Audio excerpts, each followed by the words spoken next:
Rayavaram doctor BR Ambedkar Konaseema జిల్లా మండపేట నియోజకవర్గ పరిధిలోని రాయవరం మండలం కొమ్మరిపాలెంలో బుధవారం భారీ పేలుడు సంభవించింది. అక్కడ పంట పొలాల మధ్య ఉన్న శ్రీ గణేష్ బాణసంచా తయారీ కేంద్రంలో విషాద ఘటన చోటు చేసుకుంది. దీపావళి సమీపిస్తుండటంతో అధిక మొత్తంలో ఇక్కడ బాణసంచా తయారు చేస్తున్నారు. పేలుడు ధాటికి 7 మంది గుండు తయారీ కూలీలు మృతి చెందారు. వీరిలో కేంద్రం యాజమాని కూడా చనిపోయాడు. మిగిలిన కూలీలు తీవ్రంగా గాయపడ్డారు.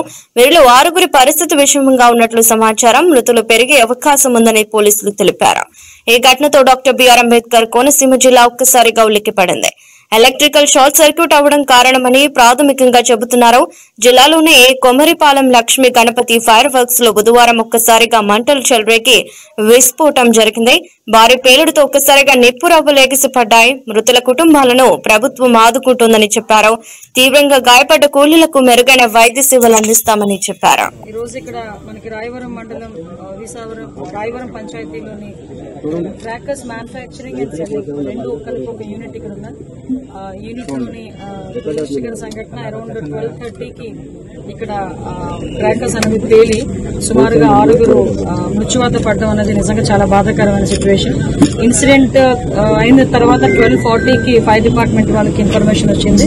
అరౌండ్ 12:42కి వాళ్ళు ఇక్కడ కన్వర్ట్ అయ్యి ఇటువైపు నుంచి మనకి Anaparthi fire station at the same time Mandapeta fire station వాళ్ళు ఇమీడియట్ గా రెస్పాండ్ అయ్యి ఇక్కడికి కూడా రావడం జరిగింది. ఇమీడియట్ గా వాళ్ళందరినీ అంటే మంటలను అదుపులో పెట్టడం ఒక ఎత్తు, అట్ ద సేమ్ టైం అక్కడ ఉన్న క్షతగాత్రులను కూడా ఇమీడియట్ గా అక్కడ నుంచి హాస్పిటల్ కి పంపించడం కూడా జరిగింది.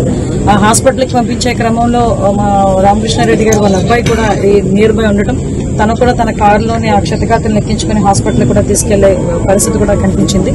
ఎందుకంటే ఇది ఒక మానవతా దృక్పథంతో చూసుకోవాల్సిన విషయం. అట్ ద సేమ్ టైం దీన్ని ఒక యాక్సిడెంటల్ గా కూడా మనం చూడాల్సిన విషయం. ఎందుకంటే ఎప్పటి నుంచో కొన్ని సంవత్సరాలుగా ఇక్కడ ఈ వర్క్ జరుగుతుందని చెప్పి ఇక్కడ లోకల్ వాళ్ళు కానీ ఇక్కడ లోకల్ వెంకటేశ్వరి గారు కూడా లోకల్లో లేకపోయారు. దూరంగా ఉండటం వల్ల వాళ్ళ కండోలెన్స్ కూడా నా ద్వారా చెప్పమని చెప్పారు. మేడం తరఫున కూడా వాళ్ళందరికీ కూడా ఎవరైతే మృతుల కుటుంబాలందరికీ కూడా ప్రగాఢమైన సానుభూతిని సంతాపాన్ని తెలియజేసుకుంటున్నామండి.